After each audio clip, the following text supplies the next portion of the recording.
Olá pessoal do Grande Prêmio, tudo bem? GP às 10 da noite dessa terça-feira e eu ainda falo do GP da Alemanha, que aconteceu no último final de semana lá em Hockenheim e que viu a vitória do Lewis Hamilton num GP dramático, né? Com aquele acidente do Sebastian Vettel, marcado pela chuva, por confusão aí de estratégias, aquela condução tosca da FIA com relação à manobra do Hamilton. Mas assim, a gente vai falar nesse vídeo um pouco sobre tudo isso, né? Mas também sobre aquilo que agitou bastante o final de semana, que é o mercado de pilotos e que isso realmente deve chegar até o GP da Hungria, que acontece nesse final de semana e que encerra a primeira parte da temporada 2018 da Fórmula 1, Grande Prêmio cobre em loco também o GP da Hungria, então a gente já vai fazer uma projeção para essa prova, mas falando assim do mercado de pilotos, que esquentou bastante nesse final de semana, porque primeiro, a Mercedes decidiu, né, aproveitou na verdade, que estava correndo em casa, diante da sua torcida e também do próprio comando da fábrica, né, porque Stuttgart não fica tão longe, para anunciar então a renovação do contrato do Lewis Hamilton e também do Valtteri Bottas. O Lewis Hamilton já era praticamente certo, né, que continuaria com a Mercedes, mas a negociação com a Mercedes foi longa. Na verdade, ela começou desde o ano passado e veio se estendendo até agora. Praticamente foi fechada por volta do GP de Mônaco e depois só alguns detalhes que foram feitos aí até realmente botar no papel e assinar. Interessante dessa renovação, desse terceiro contrato que o Lewis Hamilton faz com a Mercedes, é que dessa vez ele acompanhou muito de perto, ele mesmo foi mudando as cláusulas, foi ligando para o Toto Wolff, conversando com ele sobre isso, porque na verdade esse contrato do Lewis Hamilton é muito especial, assim, porque a Mercedes queria um contrato, um acordo, né, de 3 anos, mas o Hamilton insistiu num acordo de 2 anos, porque em 2020 ele quer ver que tipo de Fórmula 1 a gente vai ter, porque sabemos que a partir de 2021 o Liberty Media vai renegociar com as equipes, né, toda essa questão da distribuição dos prêmios, já é pensado um novo regulamento técnico, então a Fórmula 1 vai passar por uma série de mudanças, e mudanças bem drásticas, então ele quer primeiro ver que rumo que a Fórmula 1 vai tomar para depois tomar a sua própria decisão. Então, meio que essa questão de tempo de contrato ficou um pouco pendente e demorou mais para a negociação até que realmente fecharam o contrato. O Bottas é quem ficou com essa vaga que era cobiçada, não só por ele mesmo, mas por Daniel Ricciardo, por Esteban Ocon, e ele acabou ficando com a vaga pelo trabalho que fez no ano passado e que vem fazendo nesse ano, porque convenhamos, é um bom companheiro de equipe, né? Depois do que a gente viu no último final de semana, não tem como dizer que o Bottas não acrescenta para a Mercedes, né? Então ele também conseguiu um contrato interessante, né? De mais um ano com opção para 2020, ficou segurado, então a Mercedes praticamente fechou a sua dupla. A Ferrari é quem agora ainda precisa confirmar quem vai ficar no segundo carro, assim como a Red Bull. No caso da Red Bull, não tem muito o que esperar de diferente. O Ricciardo vai fechar o contrato com eles, na verdade, ouvindo o Ricciardo no final de semana, parece uma questão de tempo só.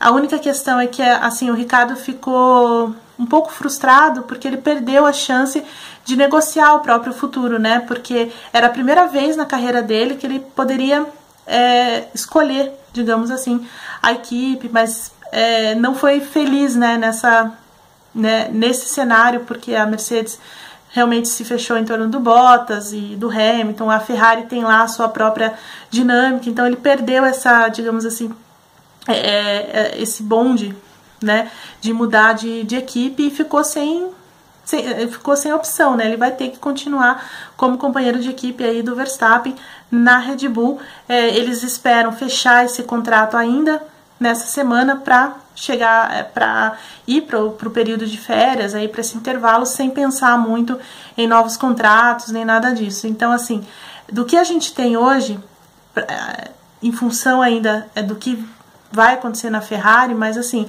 provavelmente apenas a Mercedes e a Red Bull vão continuar com os mesmos pilotos, porque na Ferrari a chegada do Leclerc é dada como praticamente certa, mas há uma ressalva, né, que se chama Sergio Marchionne. A gente sabe que no final de semana ele deixou a presidência da Ferrari por problemas de saúde, né, ele está sofrendo com uma grave doença, ele tem câncer de pulmão, ele está na UTI, num hospital em Zurique, na Suíça. Então, assim, a situação muito delicada.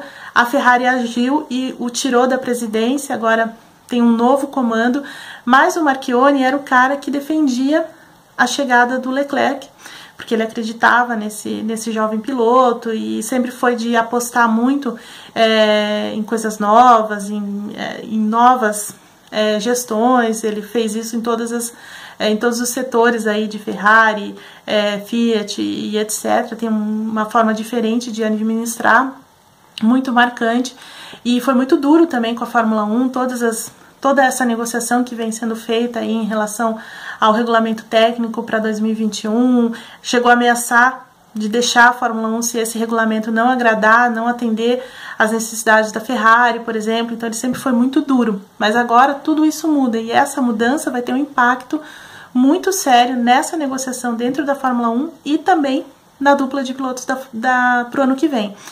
A preferência do Vettel é que o Kimi Raikkonen continue. A gente sabe que o Kimi Raikkonen vem andando muito bem nesse ano e também é um bom companheiro de equipe, né? Como a gente viu no último final de semana, de repente a chegada de um jovem querendo mostrar serviço muito rápido meio que atrapalha essa dinâmica da Ferrari. Então, assim, vamos ver como é que a Ferrari trabalha nesse sentido. Nesse momento, eu apostaria na permanência do Kimi Raikkonen em função dessa mudança de gestão na Fórmula 1, da Ferrari, desculpa, mas o Leclerc é um nome muito forte.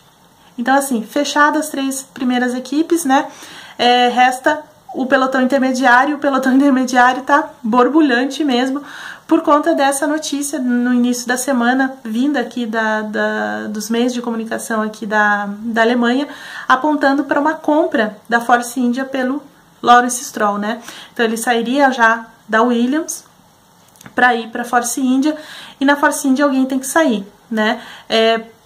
Quem sai? Né? Na verdade, tanto o Pérez quanto o Ocon também estão ligados a outros rumores, né? O Pérez tem um rumor ligando a Haas para o ano que vem, né? O Pérez também traz um bom aporte financeiro, ainda sem nenhuma, claro, né? Ninguém confirma nem nada disso, mas é um rumor forte. Além disso, a Renault está de olho no Ocon, e sobre isso, o Toto Wolff, chefe da Mercedes, foi perguntado no último final de semana o que ele achava o que ele pensava sobre o Ocon eventualmente se transferir para a Renault, e ele disse que não seria contrário, não, que, né, realmente se fosse esse o desejo do Ocon e a Renault realmente oferecesse um bom contrato, ele libera o Ocon. O Ocon é piloto do programa da Mercedes, então, assim, também muito sério. E se o Ocon vai para a Renault, alguém da Renault tem que sair, né? E lá na Renault, assim, o Nico Hülkenberg, desculpa, tem um posto já confirmado. Então, assim, o Sainz sairia. Para onde vai o Sainz? Para a Red Bull não dá mais, né? Porque na verdade, assim, o contrato do Sainz com a Red Bull, 30 de setembro é a opção da Red Bull para fazer alguma coisa com ele. A partir desse momento, ele vira um agente livre. Mas se a Red Bull confirmar já o Ricardo, então ele é realmente um agente livre, e aí sobra a McLaren, porque a McLaren, a gente sabe que o Alonso tem um peso muito grande lá dentro, e ele quer o Sainz como piloto, como seu companheiro de equipe, embora ele mesmo não tenha confirmado o que ele vai fazer para o ano que vem, se vai continuar na Fórmula 1 ou se vai se voltar para a Indy, e a McLaren está meio que na espera do que o Alonso vai fazer.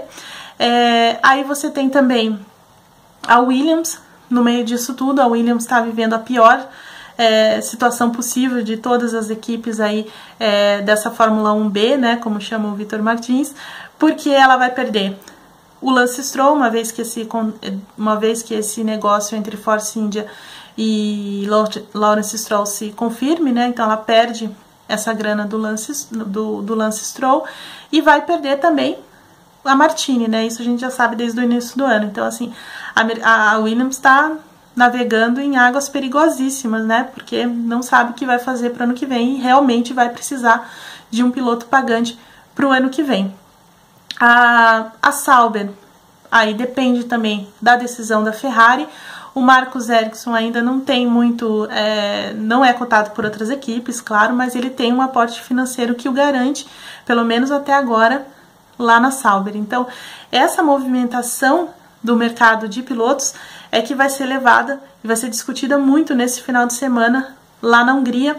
Além disso, toda a repercussão daquilo que aconteceu no domingo em função da FIA, né, da condução que a FIA deu para aquela manobra do Hamilton, né, dando só uma reprimenda. Aquilo lá, na verdade, abriu um precedente muito perigoso.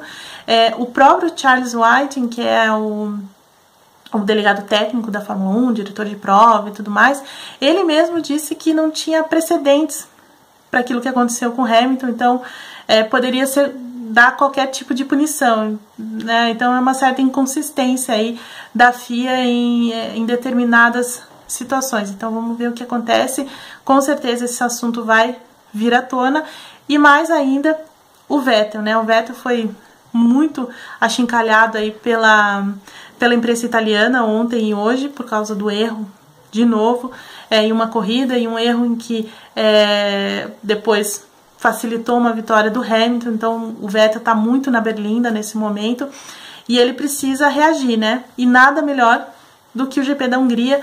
A Ferrari se dá melhor do que a Mercedes nesse tipo de pista, então é uma chance do Vettel se redimir e tentar aí tirar a diferença pro Hamilton, porque a Hungria não é uma pista boa para a Mercedes. A gente sabe que a Mercedes sofre muito em pistas de baixa velocidade, né, como foi em Mônaco e etc, e vai ser nesse final de semana. Além disso, é um lugar muito quente, que é ruim para a Mercedes também, e a composição dos pneus também não agrada muito esse carro difícil da Mercedes. Então, assim, a Mercedes não tem uma perspectiva de bom fim de semana, então essa vitória na Alemanha foi muito importante para eles. Em contrapartida, a Ferrari encontra aí uma chance de ouro para fechar essa primeira parte da temporada com vitória, ou talvez de novo na liderança do campeonato, ou pelo menos mais perto do Lewis Hamilton quando a Fórmula 1 voltar no final de agosto.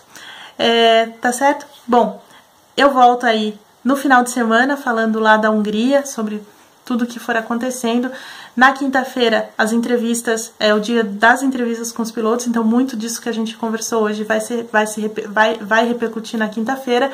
E a partir da sexta-feira, os primeiros treinos, então, para o GP da Hungria, que o Grande Prêmio cobre em loco, ao vivo e em tempo real. Tá certo? Até lá!